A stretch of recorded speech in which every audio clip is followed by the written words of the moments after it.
안녕하십니까. 안녕하십니까. 네. 이제부터는 아무래도 우리가 이제 지난번에 예고해드린 대로 네. 이제 드디어 이제 본격적으로 이제 대장동이 어떻게 해서 2021년에 이제 사건이 도달했는지 이제 제목을 짓자면은 범죄의 서막. 범죄의 서막. 오. 네. 이제 시작된 거다. 네. 제가 좀 지금부터는 어떻게 보면은 대장동이 도대체 뭐야? 네.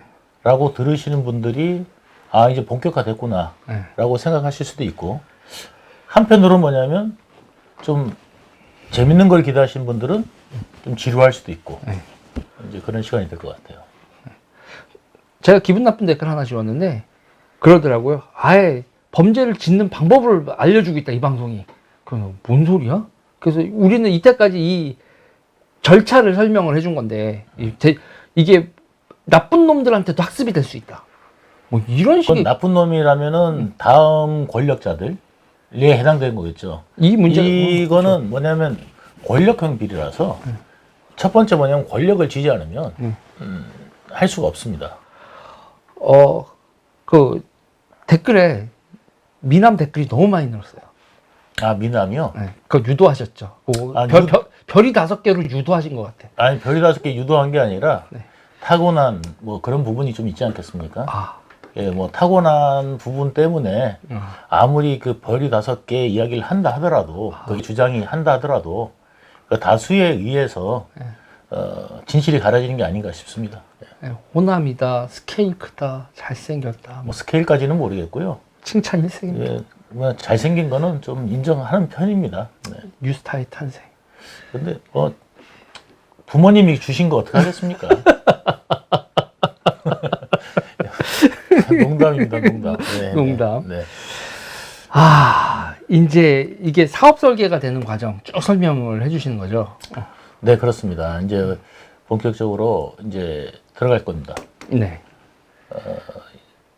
2012년에 걸쳐서 2012년이 지나서 이제 제가 이제 소개받는 과정, 네. 이제 최인규로부터 네. 이제 인물 소개를 하자면 전편을 보신 분들은 이제 최윤길이 어떤 분인지 네. 이제 잘 아실 거고요. 네. 그래서 이거는 앞에 일부부터 사실은 좀 다 봐야 네. 이제 전체적으로 이제 앞으로 이게 진도가 나가는 것들이 인물이라든지 상황이라든 것들이 좀 이해가 되시기에 편할 겁니다. 네. 근데 갑자기 보신 분들은 저 인물은 도대체 뭐야? 네. 그리고 어려우실 수가 있어요. 그렇죠. 이게 앞으로부터 쭉 특히 인물들 한 명 한 명이 중요한 역할들을 한 사람들이 그렇게 세상에 널리 알려져 있는 사람들이 아니에요. 그래서 여태까지 이제 사실은 이 부분에 이제 본격화되기 위해서 그 주변 이야기들을 네. 여태까지 쭉 해왔지 않습니까? 네. 이제 본격화된 이야기들을 들으시려면 그 주변 이야기들을 어느 정도 네. 숙지하셔야 어느 정도 이해가 가실 거고. 네. 그러니까 저희가 이제 참 말씀드리기 어려운 게 뭐냐면 이 대장동 사건을 상당히 많이 하신 분도 있고, 네. 지금 보시는 분들은 뭐 기자분들도 계실 거고, 혹은 뭐냐면 일반 시민들 계시고, 대장동 처음 들어보신 분도 계시고, 언론에서 대장동 이야기만 들었는데 그게 뭐지 하신 분들도 계실 거예요. 그렇죠. 그리고 지금부터 이제 방송 보신 분도 계실 거고, 처음부터 보신 분도 계셔요. 네. 근데 기준을 갖다 그러면 어디를 맞춰야 되느냐? 그 예를 들어서 뭐 옛날에 우리 그 학교 다닐 때 보면은 그 우등생 반이 있고, 그 다음에 조금 이제 중간 반 있고, 네. 열등생 뭐 하는 방이 이렇게 있잖아요. 그렇죠. 예. 근데 이제 다 섞어 놓으면은 선생님이 이제 기준점을 잡기가 상당히 어려워서. 그렇죠.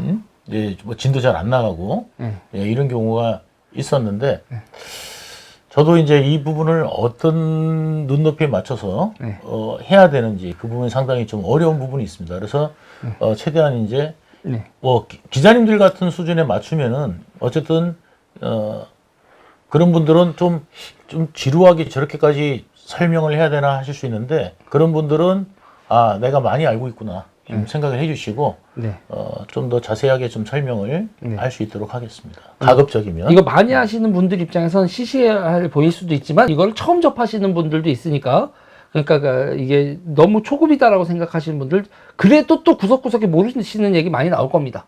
네네. 지켜봐 주시기 바랍니다. 최은길, 일단 최은길 얘기가 나왔습니다. 성남시 의장이죠. 네, 최원길이 그때 당시도 이제 뭐냐면 어쨌든 이제 대장동 업자들을 이제 저한테 소개를 했죠. 네. 업자들을 소개를 했습니다. 그리고 이제 그 업자들을 바탕으로 해가지고 사실은 어떻게 보면 역이용한 거죠. 네. 해가지고 도시공사 설립까지 했습니다. 네. 그래서 2013년 7월에 네. 도시공사가 드디어 예, 설립이 됩니다. 네. 그리고 지방 공기업이 그 당시만 하더라도 이제 공사, 공단 이렇게 두 개가 난립할 수가 없습니다. 네. 그러면 뭐냐면 공사를 설립하면은 공단을 없애야 돼요. 네. 그동안 이제 성남에는 시설관리공단이 있었고 네. 이제 공단이 운영됐었는데 공단 공사가 통폐합되는 조건으로 네. 이제 공사가 설립이 됩니다. 네. 그래서 공사가 설립되는데 공사 그때 설립될 때 인원이 몇 명이냐면 공단의 예를 들어서 1000명이에요. 1000명. 네. 그동안 직원이 네. 공단에서 하는 일들이 어떤 일들이냐면 그 당시 이제 도서관이 이제 성남시에 많잖아요. 네. 그 중에서 수정도서관, 중원도서관을 운영을 시설관리공단이 운영했었고요. 도서관 2개.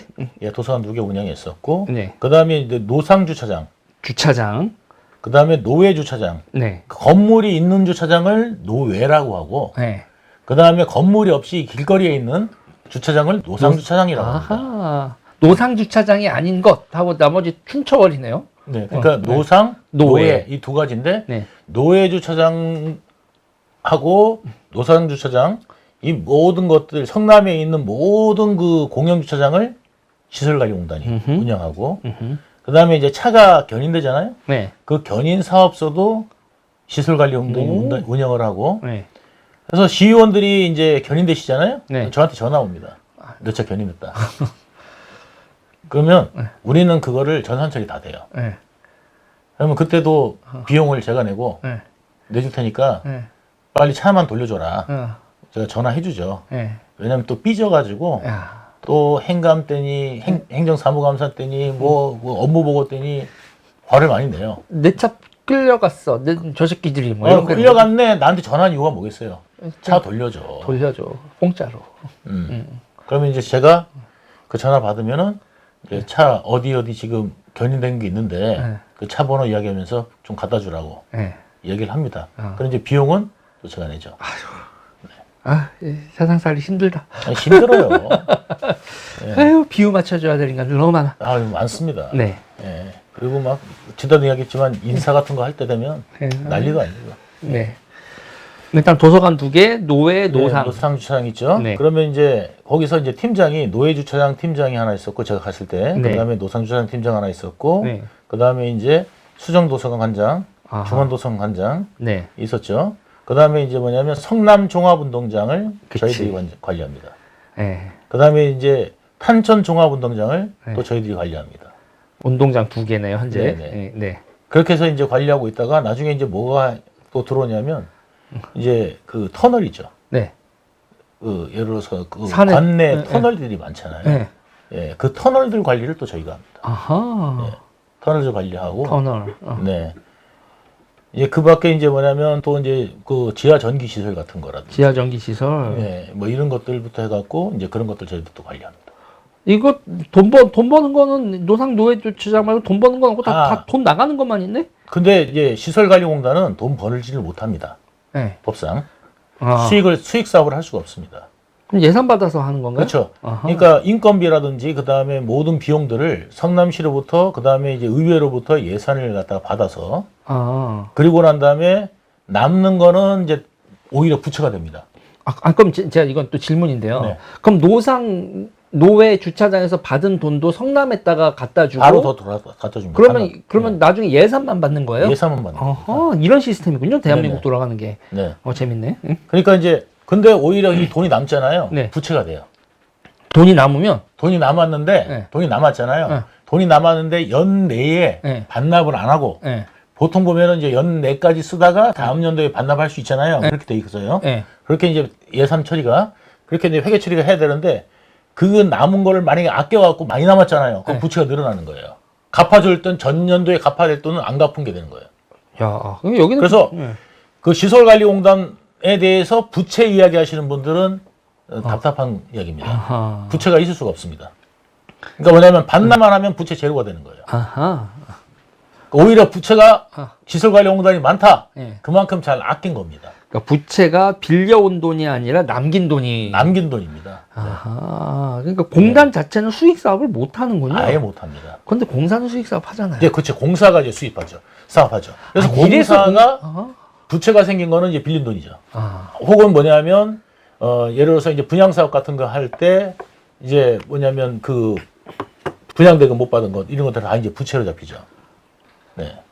그러니까 공단과 공사가 그런 차이군요. 네, 그렇습니다. 아. 그래서 그 이제 우리가 그 이제 수익 사업을 아예 못 하잖아요. 공단은 수익 사업을 아예 못해요. 못 하는 건데. 그다음에 성남시도 수익 사업을 못 해요. 네. 사업을. 네. 그래서 도시개발법에 의하면은 뭐냐면 도시개발법에서 이제 사업을 하게 되면은 네. 수익이 돼야 되잖아요. 네. 그죠? 근데 성남시는 수익 사업을 못 한다고 그랬죠. 네. 그러면 도시개발 사업단에서 하면은 무슨 사업만 할 수 있느냐? 플러스 마이너스 제로 베이스 사업만. 그거 힘든데. 예, 딱 제로 베이스 사업만 가능합니다. 그러니까 수익을 남기는 사업은 안 돼요. 또 부채가 남아서도 안 돼요. 그러니까 제로 베이스 사업만 가능하고 그 수익을 남기거나 아니면 부채를 지거나 할 수 있는 모든 사업들은 뭐냐면 하려면 도시개발 사업을 하려면 도시개발법에서 사업을 하려면 반드시 공사가 해야 됩니다. 그래서 지방에 가셔가지고 보면은 무슨 공사 하면은 수익을 남길 수 있는 회사, 공단 그러면 예산 받아서 쓰는 회사. 아, 공단은 예산을 받고 네. 공사는 네. 자체 회계를 가지고 있군요. 자체 회계권을 가지고 있습니다. 음. 예. 근데 저희는 이제 뭐냐면 통합형이라서 네. 공단 기능도 하고 공사 기능도 하니까 이게 이제 뭐냐면 공단 기능은 예산을 받아서 쓰는 거고. 네. 그러니까 뭐냐면 대행 사업이라고 그러죠. 대행 사업. 성남시에서 대행을 맡긴 거죠. 네. 원래 성남시가 해야 되는 일들을 시설관리공단을 만들어서 대신 한 거죠. 왜냐하면 공무원 수를 늘릴 수가 없어요. 공무원 수는 이제 총량제가 있어서 네. 딱 그 수가 있기 때문에 그 나머지 일들을 갖다가 하부적인 일을 이제 처리하기 위해서는 공단이 필요한 겁니다. 아, 이게 또 행안부에서 공무원 수는 또 지자체 관리를 하니까. 네, 그렇습니다. 공단은 이제 뭐냐면 이제 성남시 의회가 이제 인정해주면 얼마든지 네. 그에 따라서 이제 조절이 가능하죠. 네. 그리고 이제 그 공단도 이제 뭐냐면 운영하다 보면은 인사총무 회계조직은 다 가지고 있어야 되잖아요. 그렇죠. 인사총무 회계조직하고 뭐 기획조직 다 가지고 있어야 되고 거기다가 이제 사업부서가 있는 거죠.